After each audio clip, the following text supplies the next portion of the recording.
दोस्तों नमस्कार। जयदीप पत्रिका में आपका स्वागत है। ये हमारा राजनीतिक चर्चा का दूसरा कार्यक्रम है।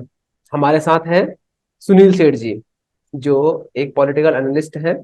कई सारे कंपनियों के लिए काम कर चुके हैं और कई सारे नेताओं के लिए काम कर चुके हैं। सुनील सर, आपका स्वागत है हमारे बहुत इस कार्यक्रम में। बहुत बहुत धन्यवाद दीपक जी। इस दूसरी बार हम लोग राजनीतिक परिचर्चा के लिए जुड़ रहे हैं। जी जी जी आपका बहुत बहुत धन्यवाद, एक बार फिर से आपके साथ और आपके दर्शकों के साथ रूबरू करने का मौका दिया आपने। जी। सर, आज हम बात करेंगे मध्य प्रदेश की राजनीतिक माहौल की। मध्य प्रदेश में राजनीतिक माहौल क्या है सर इन दिनों? आप मध्य प्रदेश में हैं तो आपसे बेहतर कोई नहीं जान सकता मध्य प्रदेश के राजनीतिक माहौल। हाँ, मैं मध्य प्रदेश में का रहने वाला हूँ, ग्वालियर डबरा, जो कि मेरा जन्म स्थान भी है। यहाँ पर हूँ, मैं भी स्वास्थ्य लाभ ले रहा हूँ यहाँ पर। जी और हालांकि चुनावी रंग में यह अभी प्रदेश पूरी तरीके से खुला नहीं है, लेकिन धीरे धीरे चुनावी रंग है वो चढ़ने लगा है। जी क्योंकि मैं ग्वालियर चंबल संभाग से आता हूं, तो ग्वालियर चंबल संभाग में अभी अभी कांग्रेस ने अपनी फायर ब्रांड नेत्री जो है माननीय प्रियंका गांधी जी, उनकी रैली आयोजित की थी। पिछले पिछले वीक की बात है। जी और जिस तरीके से उन्होंने आकर जो अपने मुद्दे रखे, जो बातचीत रखी, और तो अब बहुत ही जल्द यहाँ पर सुन रहे हैं कि बीजेपी का आला नेतृत्व भी अपना यहाँ से स्टार्टिंग करेंगे। तो हमारे ग्वालियर के ही माननीय नरेंद्र सिंह तोमर, जो कि केंद्रीय कृषि मंत्री हैं, उनको भाजपा ने मध्य प्रदेश चुनाव जो उनकी कमेटी होती है उसका संयोजक भी बनाया, चुनाव प्रबंधन। तो धीरे धीरे मैं बोल रहा हूँ कि नेताओं का आना जाना बिल्कुल स्टार्ट हो गया है। स्पेशली डबरा, डबरा तो नर्सरी रहा है बड़े बड़े राजनीतिज्ञ लोगों का। माननीय नरोत्तम मिश्रा, जो कि हमारे गृह मंत्री हैं, वो डबरा के ही। जी इसके अलावा इमरती देवी जी, जो पहले महिला बाल विकास मंत्री रही हैं, वो भी डबरा से ही जीतते आई थी। अनफॉर्चुनेटली लास्ट इलेक्शन वो कांग्रेस, जब वो भाजपा में गई तो वो यहाँ से हार गई थी। तो आज आसपास में अपने राजनेताओं और इस तरीके से एक माहौल देख पा रहा हूँ। सर, मुद्दे क्या है यहाँ के जो आने वाले चुनावों को प्रभावित करेंगे? मुद्दे बहुत सारे हैं दीपक। अगर आप युवाओं से बात करोगे तो बेरोजगारी बहुत बड़ा मुद्दा है। घोटाले कई हो रहे हैं अभी, बहुत ही जल्द अभी देखा होगा आपने पटवारी घोटाला, जी जी जी पटवारी परीक्षा घोटाला। और ऐसे ऐसे लोगों का सिलेक्शन हुआ एक ही कॉलेज से, टॉप 10 में से टॉप 7, एक ही कॉलेज जिनका सेंटर था वो लोगों का वो हुआ है। तो कहीं जी ना कहीं युवाओं में आक्रोश है इस तरीके के, क्योंकि बंदा गरीब किसान मजदूर का बेटा, किसान का बेटा शहरों में जाके एक रूम लेके रहता है, अपना खर्चा दे होता है। और इस तरीके से अगर उनके साथ, उनके भविष्य के साथ खिलवाड़ हो जाए तो सब में एक आक्रोश रहता है। और मैं एक देख रहा था, ललन टॉप ने एक इंटरव्यू लिया था, जो कि टॉप जिसने जिस जिस बच्ची ने टॉप किया, उससे जी पूछा जी गया कि मध्य प्रदेश की कैपिटल क्या है, तो वो न्यू दिल्ली बोल गई। तो इस तरीके के लोग अगर टॉप करेंगे तो आप समझ सकते हैं। तो ये चीज एक चुभती है, ये आज के युवा को, ये चीज की कि उनके साथ छलावा हो रहा है। अब मैं बात करता हूँ गृहिणियों की, तो आजकल टमाटर भाई साहब धूम मचा रहे हैं। जी तो जी जी टमाटर हो गया, हरा धनिया हो गया। तो ये सारे मुद्दे, जो महंगाई जो जो कि एक आम आदमी को प्रभावित करती है, वो जी एक मुद्दा है।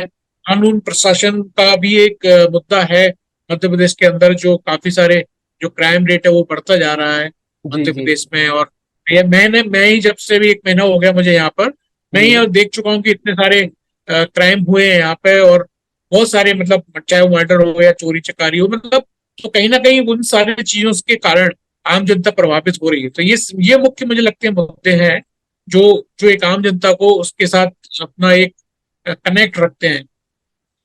सर, पिछले 20 सालों से अगर कमलनाथ जी के 14-15 महीने छोड़ दे तो पिछले 20 सालों से मध्य प्रदेश में बीजेपी की सरकार है और शिवराज सिंह सत्ता में बैठे हुए हैं। ऐसे में जनता। आपका ना दीपक, जी दीपक जी। आपको अगर वॉइस बैकग्राउंड नॉइस आ रहा हो, यहाँ पर बुलेट से गेड़ी मारने वाले बहुत घूमते हैं ओके ओके ओके ओके आसपास। I am okay so sorry for that background noise. Okay okay okay. Okay, so 20 सालों में मैं जब बोलूंगा, जब जब दिग्विजय सिंह जी शासन छोड़ के गए, जी जब भाजपा की सरकार बनी, तब में और अब में काफी बदलाव हुआ है। जी चाहे वो रोड्स, पहले रोड्स जब पता चल जाता था कोई बंदा दिल्ली से अगर मध्य प्रदेश की सीमा में घुसता था तो उसकी नींद खुल जाती, तो अपने ड्राइवर को बोलता था क्या मध्य प्रदेश आ गया क्या, मतलब दिल्ली से आ रहा है वो अच्छी रोड में और एकदम से उसको धचके में उसकी गाड़ी घुसती थी। जी रोडों का बहुत ही अच्छा एक विकास हुआ है, जो चाहे उसमें आप सेंट्रल गवर्नमेंट का भी कंट्रीब्यूशन कह सकते हो, स्टेट गवर्नमेंट का भी है। जी। कहीं ना कहीं से अगर ग्वालियर चंबल संभाग की बात करें तो यहाँ हम्म। पर आपने सुना हो कि चंबल के डाकू, जी जी जी ये हमारे यहाँ बड़ा बड़ा ही विचित्र वो था, एक बहुत बड़ी प्रॉब्लम थी हमारे ग्वालियर चंबल संभाग में। जी। उसका भी एक तरीके से पूरी तरीके से खात्मा हो गया। अभी आपको कोई भी एक डाकू या इस तरह की चीजें सुनने को नहीं मिलेगी। थोड़ा सा भयमुक्त वातावरण बना है पिछले 20 सालों में। एक सबसे बड़ा जो बदलाव हुआ है जी। जो हमारी जिंदगी को प्रभावित करती है वो है बिजली, इलेक्ट्रिसिटी। ओके। पहले बताते थे, मतलब जब कांग्रेस का शासन था तो घंटों घंटों तक बिजली नहीं रहती थी, किसान परेशान थे, आम जनता, छात्र, महिलाएं सभी परेशान रहते थे। लेकिन उसके ऊपर काम हुआ है काफी।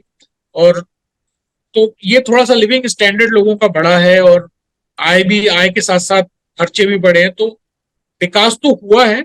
लेकिन वो हम्म। ये है कि एक अगर अगर एक ही बंदा 20 सालों तक एक ही जगह बैठा रहे, एक पार्टी, तो कहीं हम्म। ना कहीं उनमें घमंड आ जाता है। एकदम तो जी। मेरे को लगता है कि आप अगर एक जनता को अगर बारी बारी से या एक रोटेशन बेस में सरकार बने तो कहीं ना कहीं से थोड़ा विकास की जो गति है तो उसको बहुत ही एक सुचारू रूप से वो चीज चलती है।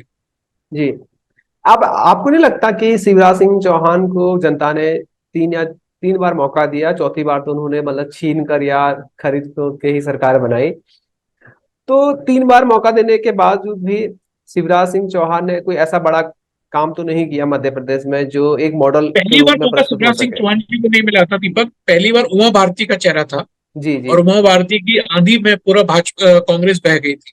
जी फिर वो एक साल में फिर दूसरे एक बाबूलाल गौर जी को मौका मिला। जी। उसके बाद शिवराज सिंह चौहान जी को मुख्यमंत्री बनाया गया हाँ। भाजपा के नेतृत्व द्वारा।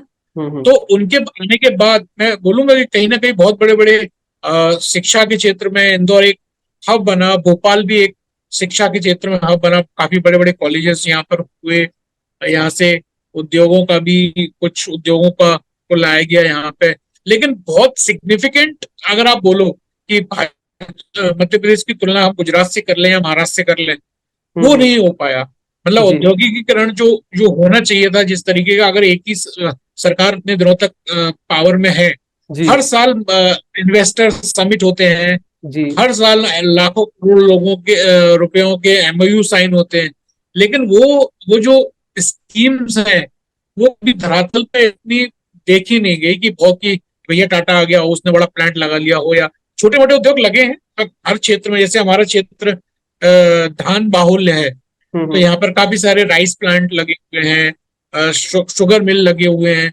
लेकिन आप बोलो कि बहुत बड़ा कोई आके उद्योग लग गया हो तो वो उतना विकास नहीं हुआ। ओके सर, 10 साल कांग्रेस ने लगातार यहाँ पर सत्ता में रही कांग्रेस, उसके बाद ऐसा क्या हुआ कि कांग्रेस का अस्तित्व यहाँ से खत्म होने लग गया? अस्तित्व इसलिए हो गया क्योंकि एक तो माननीय दिग्विजय सिंह जी जब 1993 से 2003 तक 10 साल उनका जी शासन रहा, जी। तो लेकिन आखिरी पहला पहला जो उनके शासन था बहुत ही पंचायती राज के लिए उनको काफी सारे पुरस्कार मिले और उनको काफी अप्रिशिएट किया गया उनके काम को। लेकिन वो बेसिक जो हमारा जरूरतें होती हैं, जैसे रोटी, सॉरी, ये अपना रोटी कपड़ा मकान तो होती है बेसिक नीड, उसके अलावा जो हमारी सड़कों का जो होना चाहिए था विकास, उसके अलावा बिजली, तो उनका उनको जनता ने उनके शासन को अभी तक नहीं भूल पाई है। जिस उस टाइम पे जो 15-15 20-20 घंटे बिजली नहीं रहती थी, तो हम्म। उनको एक मिस्टर पिट्टाधार का तमगा जो बीजेपी ने दिया, आज भी खौफ खाते हैं लोग कि कहीं ये, तो कई बार मतलब दिग्विजय सिंह ने खुद ये चीज मानी है कि जी यार मैं जाऊंगा तो मैं अगर भाषण दे दूंगा तो तुम्हारे वोट कट जाएंगे। तो हालांकि वो बहुत ही एक राजनीति के कुशल खिलाड़ी हैं और पर्दे के पीछे रह के आजकल काम करते हैं। तो और उन्होंने काफी एक एक सीट के ऊपर भी उन्होंने अभी जिम्मेदारी ली हुई है कि जो सीट कांग्रेस पिछली बार या उससे पहले हारी है वो जी। खुद जाके कार्यकर्ताओं से मिल रहे हैं, लेकिन पर्दे के पीछे रह के काम कर रहे हैं। तो इसी कारण से भाजपा शासन में आई कि उनकी काफी स्कीम्स थी और वो कुछ बिजली के क्षेत्र में जहाँ की जैसे देश आगे बढ़ रहा था, तो ये ऐसी जरूरत थी कि हम लोग उस टाइम पे नए नए इंटरनेट के दौर में घुस रहे थे, मोबाइल क्रांति हो रही थी। उस टाइम पे हम लोग अगर बिजली या फिर उस टाइम पे सूचना का इतना टीवी भी हम लोगों के घर घर में पहुंच गई थी, तो वो सारी जरूरतें पूरी नहीं हो पा रही थी लोगों की। जी। तो इस वजह से कांग्रेस का एक शासन यहाँ से चला गया। सर, ज्योतिरादित्य जो यहाँ के नेता हैं, युवा नेता हैं, उनका भाजपा में जाना कितना भाजपा के लिए नुकसानदायक है और कितना फायदेमंद है आगामी चुनाव को ध्यान में रखते हुए? जब वो कांग्रेस में थे तो ग्वालियर चंबल में 34 सीटों में 27 सीटों पे कांग्रेस ने विजय हासिल की थी, जो कि काफी बहुत ही अच्छा परफॉर्मेंस था कांग्रेस का। फिर जो भी उनसे वादे किए गए हों या जो भी उनका पर्सनल जो मैटर था, उन्होंने बोला कि मैं सड़कों पे उतर आऊंगा, तो कमलनाथ जी ने बोला उतरो सड़कों पे आंदोलन के लिए। तो जो भी, तो फिर उन्होंने जो भी सारी चीजें रही हो वो राजनीति की बातें हैं सारी। तो लेकिन अगर आप अब कांग्रेस, लेकिन जो उस टाइम लग रहा था कि इनके जाने से ज्योतिरादित्य के जाने से कांग्रेस को बहुत बड़ा डेंट होगा, लेकिन कांग्रेस के जो कार्यकर्ता हैं या फिर उनकी जो जो जो संगठन लोग है उनकी पूरी, तो वो अब उठ खड़ी हुई है। और मतलब उनके नहीं होने से कई लोग तो खुश हो रहे हैं कि गुटबाजी खत्म हो गई है मध्य प्रदेश में। कि हम्म। जो गुटबाजी अलग अलग छत्तर होते थे कि उन लोगों का अलग ग्रुप है, इनका अलग वो है, कमलनाथ जी का अलग है, दिग्विजय जी का अलग है, सिंधिया जी का अलग है। तो वो अब गुटबाजी मध्य प्रदेश में खत्म होती हुई दिख रही है कांग्रेस के अंदर। और सभी लोग एक एक ही उनको अपना लीडर मान रहे हैं। तो हाथ उस तरीके से कार्यकर्ता यूनाइट हो रहे हैं और उनके लिए। और मैं मानता हूँ कि नेता वो अच्छा नहीं होता जिसके नेत्र अच्छे हो, नेता वही अच्छा है जो जो नेतृत्व अच्छा हो। जी तो जी जी। अब अब वो जो सिंधिया जी का जो नेतृत्व है बीजेपी में, कितना उसका फायदा उठा रही है या उठा पाएगी आगामी चुनाव में, वो हम सबको आगे पता चलेगा। कहीं ऐसा तो नहीं कि सिंधिया जी के वहां जाने के बाद बीजेपी में भी गुटबाजी बन गई हो या सिंधिया जी की नाराजगी बनी हो कुछ नेताओं में? कहीं ना कहीं ऐसा ऐसा दिख रहा है, क्योंकि अ, जैसे ही मतलब सिंधिया जी वहां पर गए तो ग्वालियर में कांग्रेस का मेयर काफी सालों के बाद जाके बना। मुरैना का भी, जहां पर जो जो गढ़ माना जाता है सिंधिया जी का, वहां भी कांग्रेस का मेयर बना। ये इस चीज का फायदा कहीं ना कहीं जो जो भाजपा का जो जो एक्चुअल कार्यकर्ता जो सालों से भाजपा से जुड़ा हुआ, कहीं ना कहीं ठगा महसूस किया उसने, क्योंकि सिंधिया जी एकदम से उनकी पैराशूट लैंडिंग हुई उनके साथ में, उनके विधायकों की। फिर उनके कई कार्यकर्ता थे जो जिनको जो सालों से लगे हुए, उनके काम नहीं हो पा रहे, उनके काम जल्दी हो रहे।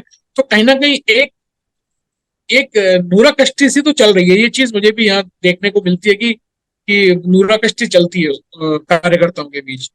क्या भाजपा इस बार भी शिवराज सिंह चौहान के ही नेतृत्व में चुनाव लड़ेगी या फिर उन्हें साइडलाइन करने का इरादा बना चुकी है भाजपा?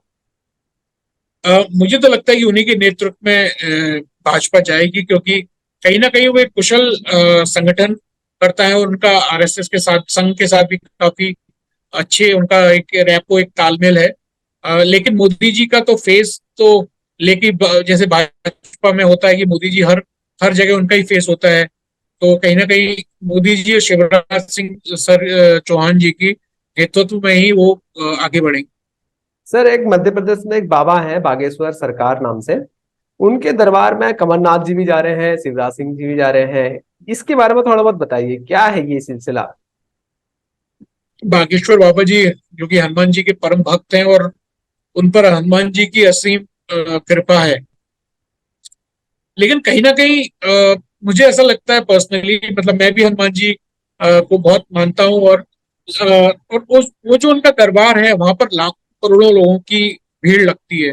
जी। और वो लोगों का के बारे में कथा के द्वारा और हमारे सनातन धर्म को वो काफी आगे बढ़ाने का काम कर रहे हैं। लेकिन कहीं ना कहीं से उस मंच का राजनीतिकरण नहीं होना चाहिए। मतलब हर किसी का एक अपना एक वो रहता है कि भाई मैं जाऊंगा, अगर वहां जाऊंगा बाबा जी का आशीर्वाद मिल गया तो मैं, मेरे मतलब मेरे इतने समर्थक हो जाए। मतलब बहुत सारे एक राजनीतिकरण नहीं होना चाहिए। ओके। कई बार क्या होता है कि राजनीति में अगर आप positively individual, as a individual अगर आप राजनीति में हिस्सा नहीं लेते हो तो उसका सबसे बड़ा दंड आपको ये मिलता है कि अयोग्य व्यक्ति आप पे शासन करने लगता है। तो हमको ये चीज एज ए यूथ हमको ये चीज समझनी चाहिए कि कहीं हम ऐसा नहीं हो कि धर्म की चटनी हमको चटाई जाए और हम उसमें से बिल्कुल अंधा होकर सही और गलत का में वो करना भूल जाए। तो मेरा यह मानना है दीपक। ठीक सर, 75 साल के हो चुके हैं कमलनाथ। क्या कमलनाथ बीजेपी के संसाधनों और तोड़फोड़ की राजनीति को साथ पाएंगे या मुकाबला कर पाएंगे?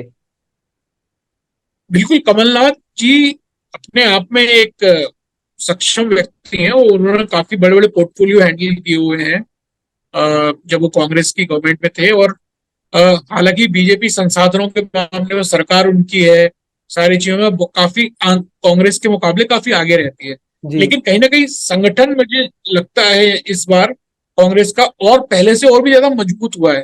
तो पहले से ज्यादा वो अपने कन्विक्शन के साथ में आगे बढ़ रहे हैं। उसका एक रीजन ये भी है, जी पहले भी मैंने आपको चीज बताई थी कि भारत जोड़ो यात्रा जब मध्य प्रदेश में आई जी। तो जितने भी अलग अलग गुट थे कांग्रेस के अंदर वो सब एक हो लिए, वो सब एक हो गए और उसका इम्पैक्ट ये पड़ा कि उनका संगठन नीचे से लेके ऊपर तक पुनर्जीवित हो गया। ओके। फिर अभी प्रियंका जी की रैली जो आई थी वो भी देखने लायक थी, मतलब उसमें काफी काफी लोग आए और लोगों ने अपना उनकी बात सुनी और समझी। तो कमलनाथ जी कहीं ना कहीं एक अच्छे संगठन करता तो है ही, संगठन के अध्यक्ष हैं ही, उसके साथ में वो ही इज ऑल्सो बिजनेसमैन। तो उनको पता है कि कहाँ से संसाधनों का मैनेज करना है कैसे सारा। तो मेरे ख्याल से वो कर लेंगे like he did in last election as well. Sir, Bhajpa जिन्हें रेवड़ी कहती है, जैसे राजस्थान सरकार कुछ दे रही है फ्री में या दिल्ली सरकार कुछ दे रही है फ्री में, तो उन्हें भाजपा रेवड़ी कहती है। वही काम मध्य प्रदेश में भाजपा की सरकार कर रही है। इसको आप किस तरीके से देखते हैं? ये भाजपा का दोहरा चरित्र नहीं है? बिल्कुल, ये तो मतलब आप अगर जो मोदी जी ने एक वर्ग तैयार किया लाभार्थी वर्ग, जी लाभार्थी क्या है, मतलब जिनको आप डायरेक्ट पैसा उनके अकाउंट में दे रहे हो, चाहे वो किसान निधि हो या फिर जो मुफ्त अनाज वो हो। तो ये भी तो रेवड़ी बांट रहे हैं। उन्होंने बस उस चीज का फ्रेज नाम चेंज करके बोल दिया मुफ्त की रेवड़ी। हर कोई बांट, मतलब आप चुनाव देखो, आप राजस्थान में क्या कम, राजस्थान में देखो आप लाइन लगा दी है 500 रुपए में सिलेंडर, और वहां पर मोबाइल दे रहे हैं, स्कूटी दे रहे हैं, लैपटॉप। हर कोई बंदा, हर कोई राजनीतिक चुनाव जीतने के लिए, वोट्स को अपनी फेवर में करने के लिए इस तरह की फ्री योजनाओं का, जो कि भले ही उनकी गवर्नमेंट को प्रदेश के ऊपर लाखों करोड़ों रुपए का कर्ज हो जाए, लेकिन वो ये रेवड़ी बांटने से पीछे नहीं हटते। और हो सकता है यही इनका चुनाव जीतने का मूल मंत्र हो। सर, इस प्रकार की राजनीति से जो हमारा देश है वो कहाँ जाएगा, इसका मतलब आकलन पीछे कभी? जाएगा, देश हमारा पीछे जाएगा। क्योंकि क्या होगा कि अगर एक आदमी को के हाथ में अगर आप रोटी बना के, सब्जी बना के डेली उसके हाथ में दे दो, तो वो कुछ सोचेगा नहीं, अरे यार मेरे तो हाथ में मिल जाती है सब चीज। और उसी आदमी के हाथ में अगर आप ये दे दो कि भैया ये तेरे को हल पकड़ो, जाके तेरे को फावड़ा चलाना है, तो वो चीज बहुत फर्क करती है कि आदमी का दिमाग चलना बंद हो जाएगा। अगर उसको आप ऐसी रेवड़ी वाला सिस्टम चलेगा कि भैया मेरे को तो क्या करना है यार, उतने सुबह शाम मेरे मेरे लिए राशन की व्यवस्था हो जाती है और ये योजनाओं से ये पैसा आ जाता है, वो आ जाता है। ये किसी भी देश के लिए बहुत हानिकारक होता है और आने वाली पीढ़ियां इस चीज का अंजाम भुगतेंगी। जब हमारे देश के ऊपर लाखों करोड़ों अरबों करोड़ों का जो कर्ज, विदेशी कर्ज जो बढ़ेगा, वो वसूल कहां से होगा? वसूल भी हम लोगों से होगा। वो जी इनकम जी। टैक्स के स्लैब बढ़ते जाएंगे। हर चीज में तो टैक्स, आप पेट्रोल का देखो, आप जब हम लोग ला सकते हैं नीचे ला सकते हैं, लेकिन वो गवर्नमेंट नहीं लाती है। तो कहीं ना कहीं से मतलब वो एक हाथ ले एक हाथ दे वाली स्कीम लगती है मुझे तो ये। सर, मध्य प्रदेश में आरएसएस सहित अन्य हिंदूवादी संगठनों का क्या प्रभाव है? क्या वो सक्रिय है क्षेत्र में? बिल्कुल बिल्कुल, बहुत जबरदस्त प्रभाव है मैं बोलूंगा। और आरएसएस के कैडर, भाजपा शुरू से ही आरएसएस कैडर पार्टी रही, और आरएसएस के कार्यकर्ता का जो जो एक पर्सनल लेवल का उनका उनका इंटरेक्शन होता है, चाहे वो एक छोटा सा गांव हो चाहे शहर हो, जो वही उनकी सबसे बड़ी स्ट्रॉन्ग एसेट मैं बोलूंगा भाजपा की, कि आरएसएस का कार्यकर्ता सबसे बड़ा एसेट है उनका, जो घर घर जाके उनको चाहे वोटर्स को उस दिन वोट के लिए प्रेरित करना हो, घर जाके उनको पोलिंग बूथ तक लाना हो, ये सब काम आरएसएस और उनके जो दूसरे संगठन है वही लोग करते हैं। तो सर यही उनके एक भाजपा कहावत का है, बहुत बड़ा। एक कहावत या एक बात चर्चित है, मैंने यहाँ राजस्थान में भी मैंने ये बात सुनी कि आरएसएस के कार्यकर्ता लोगों को हाथ में गंगा जल रख के कसम खिलवाते हैं, कुछ इस टाइप का बिल्कुल, है यहाँ भी? मैंने भी बिल्कुल ये सुना है, मैंने भी ये सुना है कि चुनाव के एक दो दिन पहले वो घर घर जाते हैं, गंगा जी की वो जल की कसम खिला के। बिल्कुल, मैंने भी बिल्कुल सुना है ऐसा। और आरएसएस का कार्यकर्ता अपने संगठन के प्रति, अपने देश के प्रति बहुत ही समर्पित होता है। जी जी और जी। आप बिल्कुल वो वही एक एक दरी बिछा के सोने वाले, घर घर जाके खाना, जो उनके पूर्ण प्रचारक होते हैं, आप देखिए उनका काम करने का तरीका बहुत बहुत ही मतलब लो प्रोफाइल रह के वो बड़े बड़ी सत्ता हिलाने में की ताकत रखते हैं। सर कांग्रेस और भाजपा के अलावा मध्य प्रदेश में कौन कौन सी पार्टियां सक्रिय हैं जिनका प्रभाव यहाँ पर हो सकता है? देखिए, यहाँ पहले प्रभाव बसपा का होता था, सपा का भी थोड़ा कुछ सीटें सीटें लेके आती थी सपा। लेकिन धीरे धीरे अभी जैसे राजस्थान में क्या है, जातिवाद बहुत ज्यादा है। जी तो वहां पर भी लेकिन तीसरी पार्टी का अगर हनुमान बेनीवाल की पार्टी छोड़ दो, जी कि कोई वजूद वहां पर नहीं बन पाया। तो आप देखिए, इसलिए 13 निर्दलीय जीत के आए थे। जी। तो मध्य प्रदेश में भी ऐसा है कि यहाँ जातिवाद उतना नहीं है। लेकिन हम्म। तीसरी पार्टी का भी कोई, अभी आप कोशिश कर रही है। आज भोपाल में बहुत बड़ी रैली उन्होंने की, जो कि एकमात्र उनकी मेयर है सिंगरौली से, जो आपने एक सीट जीती थी जी मेयर की। तो उन्होंने बहुत बड़ी रैली की, लेकिन मुझे लगता है कि वो मध्य प्रदेश में अपना प्रभाव नहीं छोड़ पाएंगे इतना। तो सीधी टक्कर जो होगी वो कांग्रेस और भाजपा के बीच में ही होगी। यहाँ ओके। तीसरी पार्टी का इक्का दुक्का दो चार पांच सीट निकाल लेंगे। लेकिन और कई बार क्या होता है, ये तीसरी जैसे बसपा है या फिर सपा है या दूसरी पार्टियां हैं, ये वोट काटने का काम बड़ा जबरदस्त करती हैं। जी जी जी तो सर। ये इन लोगों को का काम ही इसके जीतते हुए कैंडिडेट को कैसे हराया जाए अपने वोट के द्वारा। लेकिन क्या होगी, कोई ऐसी पार्टी तीसरी से उभर के आएगी, तो वो मुझे नहीं लगता कोई पॉसिबिलिटी है मध्य प्रदेश जी सर, जी सर। सर इसके अलावा अभी महंगाई, बेरोजगारी, ये तो आपने बताया कि इसका असर दिखाई दे रहा है क्षेत्र में। इसके अलावा अभी एक कांड हुआ था यहाँ पर, पेशाब वाला कांड, जो सोशल मीडिया पर से लेकर मीडिया में भी खूब चर्चा का विषय बना। और इसके अलावा दलित उत्पीड़न का भी यहाँ पर केसेस ज्यादा हो रहे हैं। इनको आप किस नजरिए से देखते हैं, क्या इनका प्रभाव रहेगा? ये तो बहुत बहुत ही शर्मनाक घटना थी वो जो हुआ। हालांकि उसका डैमेज कंट्रोल भी उन्होंने किया, शिवराज जी ने उसी उसी बंदे को फिर अपने सीएम हाउस में बुला के उसके पैर धोए।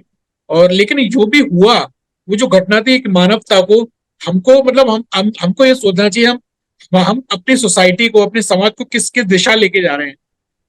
कि आप एक बंदा जो कि दलित व्यक्ति है, आप उसके उसके ऊपर अपना पेशाब निकाल रहे हैं। या जी दलितों के ऊपर अभी एक रिसेंटली घटना हुई थी कि दलित के चेहरे पे मल लगा दिया जी गया था। जी जी दो या जी। तीन दिन पहले की घटना है। तो ये मानवता और समाज को बहुत ही ज्यादा शर्मसार करने वाली घटना है। और इसकी मैं बहुत मतलब इसके लिए कड़ी से कड़ी सजा का प्रावधान होना चाहिए हमारे कानून। ठीक है सर, बहुत बहुत धन्यवाद। दोस्तों आपने देखा मध्य प्रदेश का राजनीतिक माहौल